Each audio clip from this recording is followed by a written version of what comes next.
हमारी सरकार का यह प्रयास है कि वास्तविक किसान को उसके हक का पैसा मिले, लेकिन बिचौलियों को नहीं।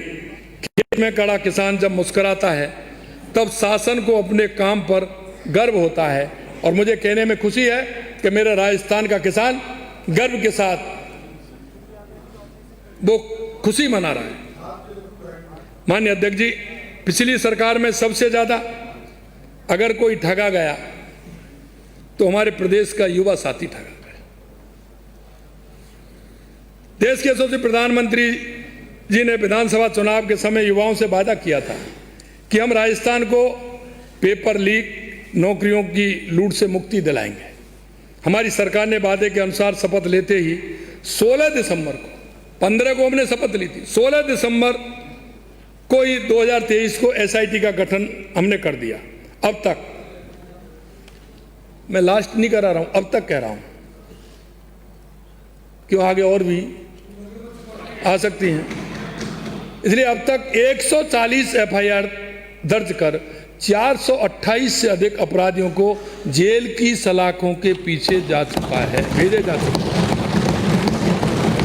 पेपर लीक माफियाओं को जेल भेजने का यह सफाई अभियान अनवरत रूप से जारी और रहेगा। हमारे एक विपक्षी सदस्य को प्रदेश के युवाओं की बड़ी चिंता है।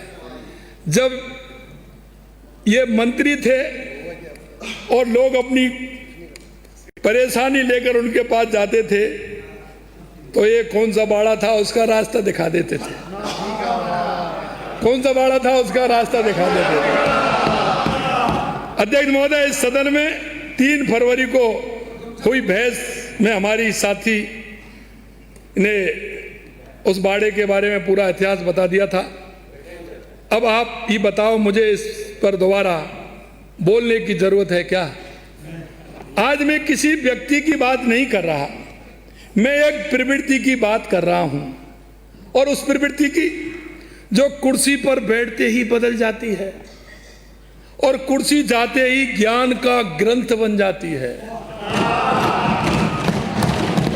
हम राजस्थान वाले सीधे लोग हैं।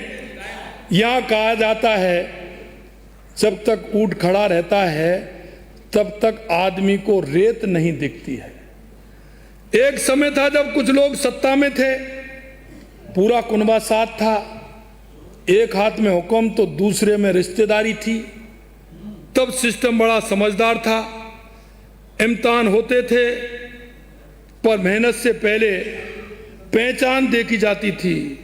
इम्तिहान होते थे पर सवाल कागज में नहीं, पहले जेब में उतरते थे। और जो गरीब, जो मेहनती युवा वो लाइन में खड़ा रह जाता, उस वक्त युवाओं की याद नहीं आई, वो नैतिकता की किताब नहीं खुली। उस वक्त अधिकारों का भाषण नहीं हुआ। क्यों? उस वक्त नैतिकता कहां थी? उस वक्त युवाओं के अधिकार कहां थे? उस वक्त ईमानदारी किस फाइल में बंद थी? लेकिन समय बड़ा बलवान है। एक दिन कुर्सी खिसकी, ऊंट बैठ गया, और तभी एक चमत्कार हुआ, और वो वही लोग जो कल तक घी पीने में मस्त थे आज मंच से बोल रहे हैं। क्या बोल रहे हैं? भ्रष्टाचार पाप है, युवा देश का भविष्य है, नैतिकता सबसे ऊपर है। अरे वाह, पहले घी पी लिया, अब उपदेश दिया, वाह कमाल की बात है। जब सत्ता हाथ में थी तब मुंह में माखन था, अब बाहर आए हैं तो ज्ञान की मटकी फोड़ दी। मैं पूछना चाहता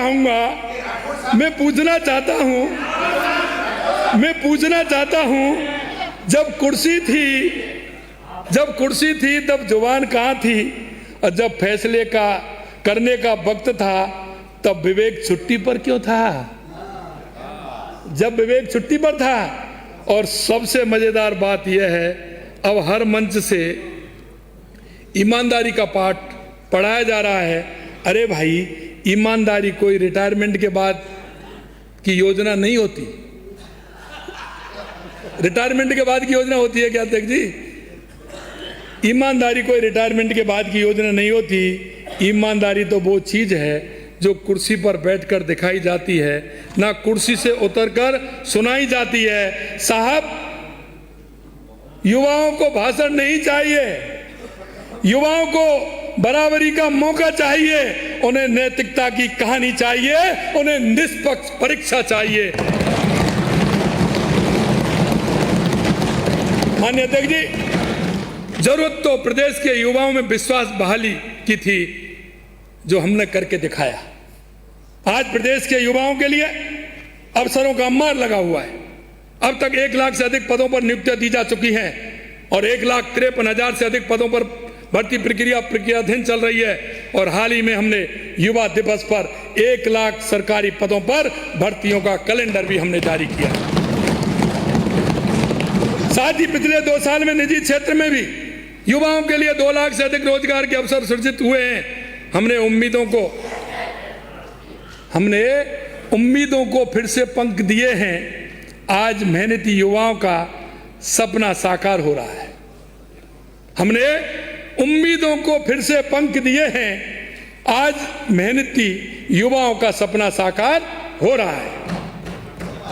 नेता प्रतिपक्ष जी, आप अपने साथियों से कह दीजिए कि अपने जो भी युवा साथी हैं, मिलने वाले हैं, आपके विधान, क्योंकि आपका तो पूरा है, तो उनसे कहिए कि वो मन लगा के पढ़ें, परीक्षा ईमानदारी से होगी। इस बार कोई बैकडोर एंट्री नहीं है, बल्कि बैकडोर एंट्री करवाने की कोशिश करने वालों की भी जेल में एंट्री पक्की है।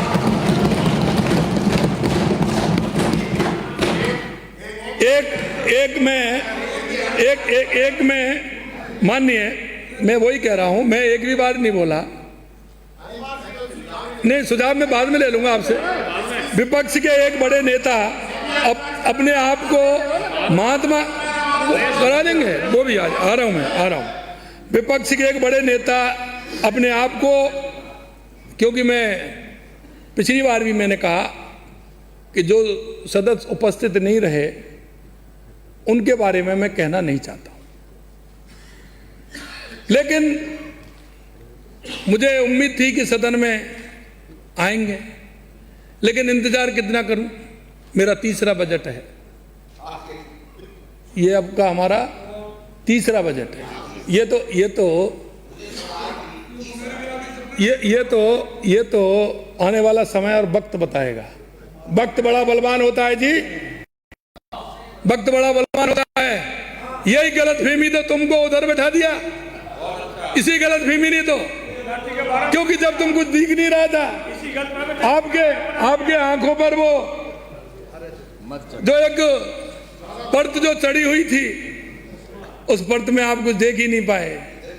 उनके साथ, युवाओं के साथ कितना कठोर, कितना उनका युवाओं का पसीना गया, कितनी उनकी मेहनत की और उनके हाथ क्या लगा, ये नहीं दिखा आपको। मैं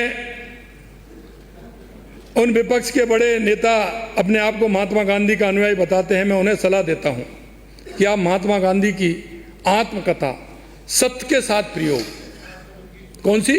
सत्य के साथ प्रयोग दोबारा पढ़ें और फिर सोचें कि आपके रहते हुए प्रदेश के युवाओं पर क्या क्या बीती। बापू ने कहा था कि सत्य ही ईश्वर है। तो अगर आप में साहस हो तो इस सदन में आकर वह सत्य बताइए कि कैसे अपने प्रदेश के युवाओं का हक मारा और उन्हें निराशा में धकेल दिया। हमने एसआईटी का गठन कर अपराधियों को सलाखों के पीछे भेजा और प्रदेश के युवाओं को खोए आत्मविश्वास को लौटाने का काम किया। और आज आप प्रदेश के युवाओं से बात करोगे तो उनके मन में, अंदर में यह विश्वास है कि हमारे साथ न्याय होगा। और हम चाहते हैं कि हमारा राजस्थान का युवा पूरी तरह से मेहनत करे, आगे बढ़े और जहां उसे आवश्यकता है। निश्चित रूप से हमारी सरकार लगातार काम कर रही है युवाओं के क्षेत्र में, और हमारा सरकारी में तो कर ही रहे हैं, लेकिन प्राइवेट में भी हम काम कर रहे हैं, उसमें भी आए। और मैं तो कह सकता हूं युवा नीति हम लेकर के आए, उसका जिक्र मैं आगे करूंगा। स्टार्टअप के माध्यम से प्रदेश का युवा उद्यमी बनकर नौकरी मांगने वाला नहीं बल्कि नौकरी देने वाला बन रहे हैं। यह सरकार युवाओं के सपने को कुचलती नहीं, उन्हें दिशा देती है और मौका देती है।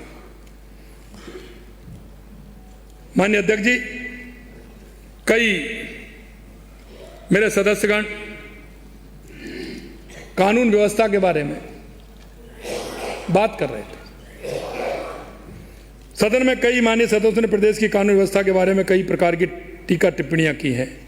प्रत्येक लोक कल्याणकारी सरकार का यह पहला संवैधानिक धर्म है कि जिस जनता ने विश्वास के साथ उन्हें शासन सौंपा है, उन्हें सुदृढ़ कानून व्यवस्था देकर शांति और सुकून से जीवन यापन करने का वातावरण सुनिश्चित करें। पिछली सरकार में अध्यक्ष महोदय, फिर आपने कानून व्यवस्था कहां देखी? पिछली बार तो किस्सा कुर्सी का लंबा चला। राजनीतिक मजबूरी से दो हिस्सों में बटी सरकार को सुरक्षा के लिए पुलिस के संगीन पैरों की आवश्यकता पड़ी। जिस पुलिस तंत्र का कर्तव्य कानून व्यवस्था बनाना था, उन्हें मजबूरन सत्ता पक्ष के बागी विधायकों को नियंत्रण करने का काम सौंपा गया। अध्यक्ष महोदय, मुझे अफसोस है कि पूर्ववर्ती कांग्रेस सरकार के समय में महिला अत्याचार, भ्रष्टाचार, साइबर क्राइम, पेपर लीक जैसी घटनाओं के साथ अपराधों के मामले में राजस्थान पहले और दूसरे पायदान पर था। हमारे द्वारा उठाए गए कठोर कदमों का परिणाम यह है कि राज्य में विगत 2 वर्षों से अपराध के ग्राफ में निरंतर कमी आती जा रही है। एनसीआरबी के नवीनतम आंकड़े बताते हैं कि वर्ष 2023 की तुलना में वर्ष 2025 में 14.13% अपराधों की कमी दर्ज की गई है। दर्ज प्रकरणों की बात करें तो 2023 की तुलना में 2025 में 18.77% प्रकरण की कम दर्ज हुए हैं। अनुसूचित जाति एवं जनजाति पर अत्याचार के मामलों में 28% तथा महिला अपराधों में 10% की कमी आई है। ये आंकड़े हमारी सरकार का द्वारा सुदृढ़ कानून व्यवस्था के परिणाम से अपराधों पर प्रभावी रोकथाम को दर्शाते हैं। माननीय अध्यक्ष जी,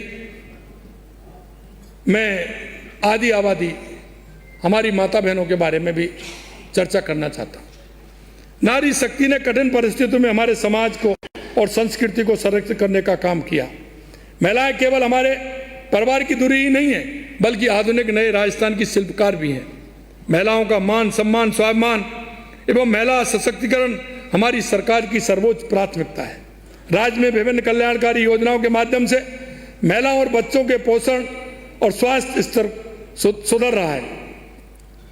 हमारी सरकार ने पालनहार योजना के तहत 6,15,000 से अधिक परिवारों को संबल दिया। लाड़ो प्रोत्साहन योजना के माध्यम से बेटियों को जन्म से लेकर उच्च शिक्षा प्राप्त तक 1,50,000 रुपए की सहायता दी जा रही है। लखपति दीदी योजना में 16 लाख से अधिक महिलाएं आत्मनिर्भर बन चुकी हैं और 20 लाख महिलाओं को प्रशिक्षण एवं डिजिटल तकनीक से जोड़कर स्वरोजगार हेतु प्रेरित किया गया है। माननीय अध्यक्ष जी, नए केंद्रीय बजट में महिलाओं के संदर्भ में यह एक ऐतिहासिक पहल है जो आदि आबादी को सी-मार्ट के माध्यम से आत्मनिर्भरता की ओर ले जाएगी। प्रधानमंत्री मातृ वंदन योजना में 10,26,000 से अधिक माताओं को 536 करोड़ रुपए की सहायता दी है। माताओं के पोषण में सुधार होगा तो हमारे नौनिहाल भी स्वस्थ होंगे। मैं आपको कुछ आंकड़े भी बता रहा हूं। मुख्यमंत्री मातृत्व पोषण योजना 170 करोड़ रुपए का भुगतान, 5,09,000 से अधिक लाभार्थी। रसोई गैस सब्सिडी योजना 1 करोड़ परिवारों को 450 रुपए में रसोई गैस सिलेंडर। साइकिलों का वितरण 10,51,000। मां बाबूचर योजना में 3,61,000 महिलाओं की सोनोग्राफी कूपन। कालीबाई उच्च शिक्षा स्कूटी योजना में, देवनाथ योजना में 40,000 स्कूटियों का वितरण। मुख्यमंत्री एकल नारी सम्मान पेंशन योजना 6,544 करोड़ रुपए, 19 लाख पेंशनर। काल का पेट्रोल यूनिट 500, सोलर दीदी बनाई गई 25,000 महिलाएं।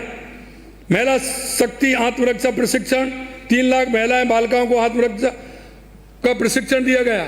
राजीव का योजना में 1,299 से अधिक गांव, 52,500 स्वयं सहायता समूह और 2,36,000 समूह को 5,500 करोड़ रुपए का ऋण दिया गया है।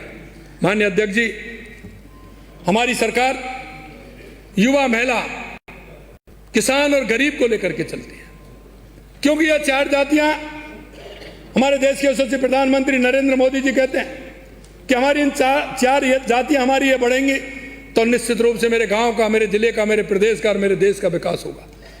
वो हमारी धारणा, हम उनको लेकर के चलते हैं कि वो सशक्त होंगे तो निश्चित रूप से हमारा प्रदेश सशक्त होगा। मुझे कहते हुए हर्ष हो रहा है, यशस्वी प्रधानमंत्री श्री नरेंद्र मोदी जी के नेतृत्व में देश के 25 करोड़ लोग गरीबी से बाहर आए हैं। 25 करोड़ लोग।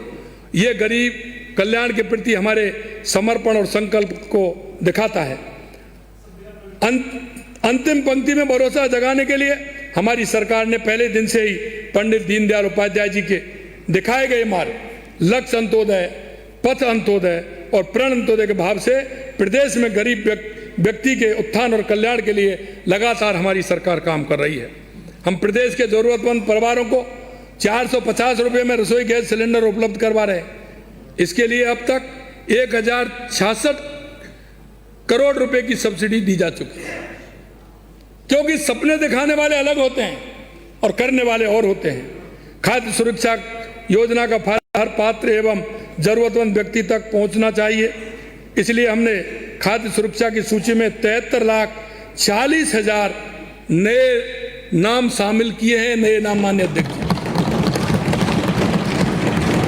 प्रधानमंत्री आवास योजना ग्रामीण के तहत 1,08,000 से अधिक परिवारों को उनके सपनों का घर मिला है। माननीय को इसका जवाब मिल गया। हमने सरकारी स्कूलों के 66 लाख विद्यार्थियों को गणवेश और स्कूल बैग के लिए 478 करोड़ रुपए सीधे प्रदान किए हैं, ताकि हमारे नौनिहाल स्वाभिमान के साथ स्कूल जा सकें। आंगनवाड़ी केंद्रों पर 15 लाख बच्चों को सप्ताह में 5 दिन दूध दिया जा रहा है। पंडित दीनदयाल उपाध्याय गरीबी मुक्त ग्राम योजना में गांव में सर्वे कर लोगों की सरकारी योजना को लाभ देकर गरीबी रेखा से ऊपर उठाया जा रहा है। आप कहते हैं सामाजिक सुरक्षा पेंशन, माननीय अध्यक्ष जी, उसके बारे में भी मैं बताना चाहता हूं। मैं हमारी सरकार की बताना चाहता हूं और आपकी भी बताना चाहता हूं, क्योंकि जब आपकी बारी आती है तो कई लोगों के चेहरे को देखता हूं, वो नीचे कर लेते हैं। हरीश जी, आपकी नहीं कह रहा हूं मैं, कई लोग चेहरे नीचे कर लेते हैं, वो भी बता दूंगा। एक तो आप ही हो, जब मैंने कहा, जब आपने ऊपर किया नहीं, नीचे गर्दन किए हुए थे आप। अध्यक्ष महोदय, इस सदन में सामाजिक सुरक्षा पेंशन के भुगतान में देरी को लेकर कुछ सवाल जवाब हो रहे थे। मैंने पूरे सवाल नोट किए। मैंने विधानसभा में जिस भी व्यक्ति ने कहा है, मैं उसका जवाब दे रहा हूं।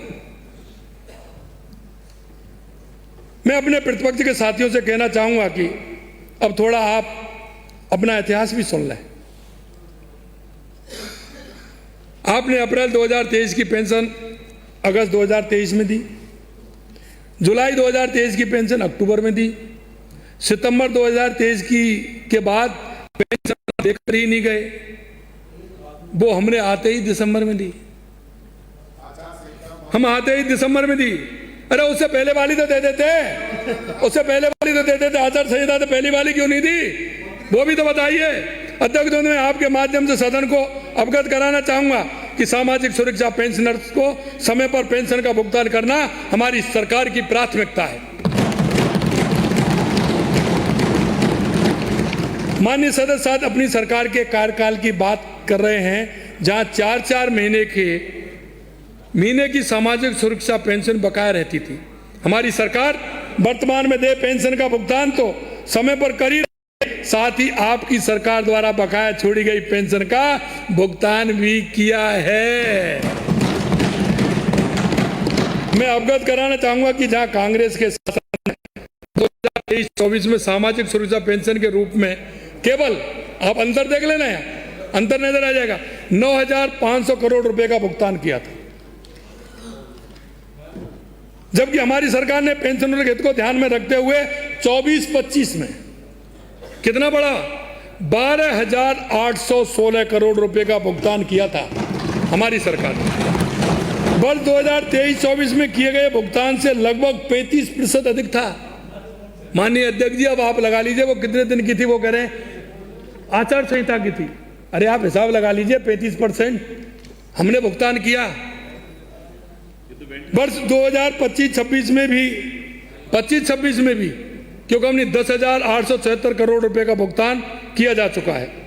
माननीय अध्यक्ष जी, ये कहते हैं क्योंकि फिर वो ही आ रहे हैं, विकसित भारत गारंटी फॉर रोजगार एंड आजीविका मिशन ग्रामीण। इस सदन में कुछ माननीय सदस्यों ने बीबी जी राम जी के नाम का मुद्दा उठाया और वो गेती फावड़ा भी लेकर के आए थे।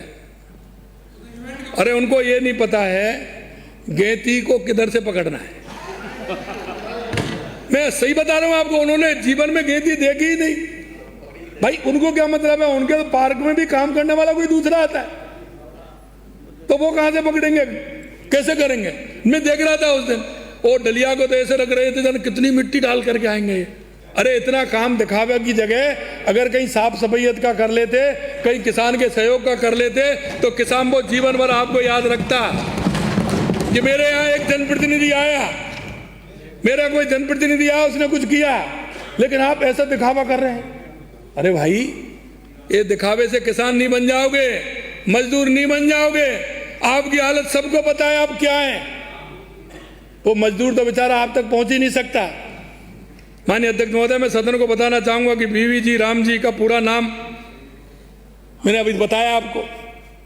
विकसित भारत गारंटी फॉर रोजगार एंड आजीविका मिशन ग्रामीण। विकसित भारत की बात आएगी तो राम जी भी आएंगे, और राम जी इसलिए आएंगे क्योंकि देश राम राज्य की तरफ बढ़ रहा है। देश राम राज्य की तरफ बढ़ रहा है, और अगर आप राम जी के नाम से कटते रहे तो कटते ही जाओगे।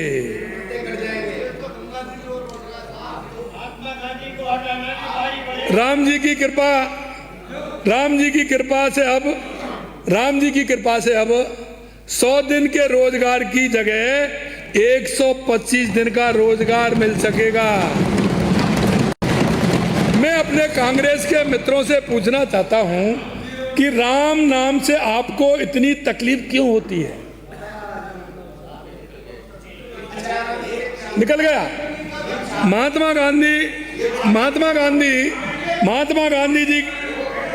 गांधी जी भी भगवान श्री राम की उपासना करते थे और देश में राम राज्य लाने चाहते थे। वो भी राम राज्य लाना चाहते थे। राम के नाम से तो सिर्फ काल ने भी घबराते हैं। आप वही लोग हैं ना, जिन्होंने कोर्ट में एफिडेविट देकर बताया था कि राम सेतु और राम काल्पनिक हैं। तुलसीदास जी ने राम नाम की महिमा में कहा है, वो मैं बता दूंगा, आपको समझ में आ जाएगी राम नाम की महिमा में क्या कहा है। आप भी सुन लीजिए भैया, ये राम नाम की महिमा सुन लीजिए। उनको बातों में क्यों लगा रहे हो, राम नाम की महिमा सुनिए, आपको भी फायदेमंद होगा।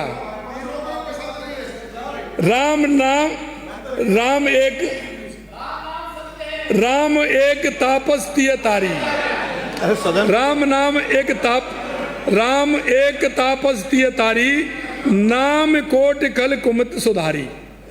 इसका अर्थ भी बता देता हूं कि श्री राम जी ने तो अहिल्या ही उद्धार किया था, लेकिन राम नाम ने तो करोड़ों भ्रमित, मैं इसलिए कह रहा हूं कि राम ने तो अहिल्या को उद्धार किया था, लेकिन राम के नाम ने भ्रमित लोगों की बुद्धि को भी ठीक किया है। इसलिए राम नाम लेने में कोई नुकसान नहीं है।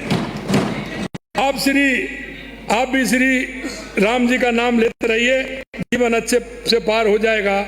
राम जी बड़े दयालु हैं, सबका भला करते हैं। आपका भी भला करेंगे।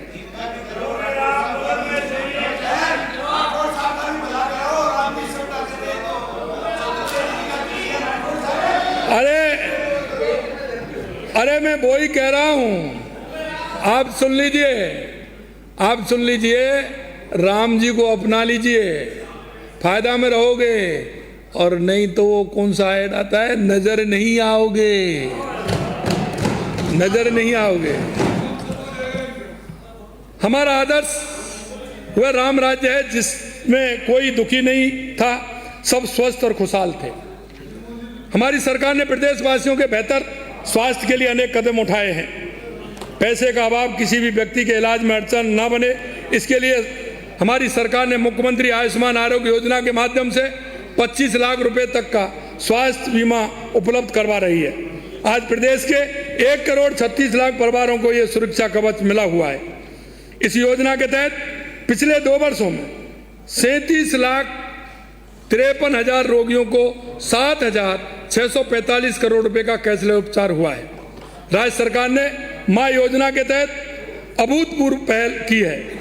अब इससे राजस्थान के पात्र नागरिक अन्य राज्यों तथा दूसरे राज्यों में, ये मैं उनको कहना चाहता हूं जिन हमारे विधायक और विशेषकर हमारे आदिवासी अंचल बागड़ क्षेत्र के हमारे सभी जनप्रतिनिधियों को कहना चाहता हूं कि उनकी लगातार डिमांड आ रही थी। अब इससे राजस्थान के पात्र नागरिक अन्य राज्यों में तथा दूसरे राज्यों के पात्र नागरिक राजस्थान में भी इस योजना के अंतर्गत उपचार प्राप्त कर सकेंगे। इससे करीब 30,000 अस्पतालों का विशाल नेटवर्क योजना से जुड़ गया और गंभीर रोगियों को अन्य राज्यों में उपचार की सुविधा भी मिल रही है। इस योजना के तहत 132 नए उपचार पैकेज और जोड़ दिए गए हैं, जिससे प्रदेशवासी लाभान्वित हो रहे हैं। हमारी सरकार ने प्रदेश में 7 नए मेडिकल कॉलेज खोले, 15 नवीन मेडिकल कॉलेजों का निर्माण कार्य चल रहा है। भीलवाड़ा, धौलपुर, प्रतापगढ़, नाथद्वारा एवं बूंदी में नर्सिंग कॉलेज की स्थापना की है। मां वाउचर योजना में 3.5 लाख से अधिक महिलाओं को सोनोग्राफी के लिए वाउचर जारी किए हैं। माननीय अध्यक्ष जी, जो मैं बात कर रहा था आपसे, हमारी सरकार नीतियां और तुरंत निर्णय के कारण राजस्थान देश भर में निवेश का प्रमुख केंद्र बना है। हमारे फैसले पिछली सरकार की तरह हवा में नहीं होते, जैसे इनकी सरकार में बिना किसी बजटीय प्रावधान के, बिना किसी नीति के, बिना योजनाओं के योजनाएं हवा में बनती थी, जिसके कारण कभी भी निवेश जमीन तक नहीं पहुंचा। हमारी सरकार ने ठोस नीति बनाकर तथा उनको वैधानिक जामा पहनाकर योजनाएं तैयार की हैं, जो निश्चित तौर पर धरातल पर उतर रही हैं। अध्यक्ष महोदय, मैं हमारी कुछ नीतियां का उल्लेख करने की अनुमति चाहता हूं, क्योंकि अगर नियम और नीति से काम होगा तो उद्योगपतियों को भरोसा होगा, हर व्यक्ति के अंदर भरोसा आएगा। लेकिन इनके समय में चेहरा देख करके काम करते थे, चेहरा देख करके काम करते थे। क्या नीति थी? मैं आपसे कहना चाहता हूं माननीय अध्यक्ष जी, जब जमीन देने वाली बात आती है तो मैं सदन के सामने कहने में मुझे कोई दिक्कत नहीं है। हमने नीति बनाई थी कि नर्सिंग कॉलेज के लिए कितनी जमीन चाहिए, मेडिकल कॉलेज के लिए कितनी चाहिए, होटल के लिए कितनी चाहिए, उद्योग के लिए, इस उद्योग के लिए कितनी आवश्यकता है। अगर पिछली सरकार की मैं बात करूं तो मेडिकल कॉलेज को 25-30 हेक्टेयर जमीन से ज्यादा नहीं चाहिए, लेकिन क्यों 150, 100, 200 हेक्टेयर तक जमीन इस राज्य में दी गई है। कारण क्या है, जरा बताएं। क्या आवश्यकता थी उनको, कैसे दी गई? आवश्यकता इतने की है, जमीन हमने अलॉट कर दी। हमने एक एक विभाग को पूरी तरह से उनके लोगों को बुला करके और उन लोगों से कहा है कि कितने में बन सकती है, कम से कम ये बताइए। और हमारी नीति उस हिसाब की हमने नीति बनाई है, जिसको जितनी आवश्यकता है उतनी जमीन हम देंगे। लेकिन आपके समय में चेहरा देख करके देते थे। माननीय अध्यक्ष जी, हमारी जो नीति है, राजस्थान निवेश प्रोत्साहन योजना 2024, राजस्थान MSME नीति 2024, राजस्थान व्यापार संवर्धन नीति 2025, राजस्थान निर्यात संवर्धन नीति 2024, राजस्थान कपड़ा एवं प्रदान नीति 2025, राजस्थान लॉजिस्टिक नीति 2025, अप्रवासी राजस्थान नीति 2025, राजस्थान फिल्म पर्यटन प्रोत्साहन नीति 2025। हम प्रदेश के विकास के लिए 34 नीतियां लेकर आए हैं, क्योंकि हम नीतियों के आधार पर पारदर्शी तरीके से काम करना चाहते हैं। विकसित राजस्थान 2047 के संकल्प को पूरा करने की दिशा में हमारी सरकार मजबूती से कदम बढ़ा रही है। अध्यक्ष महोदय, मैं सदन को बताना चाहूंगा कि नीतियां वही बनाते हैं जिनकी नीयत साफ होती है।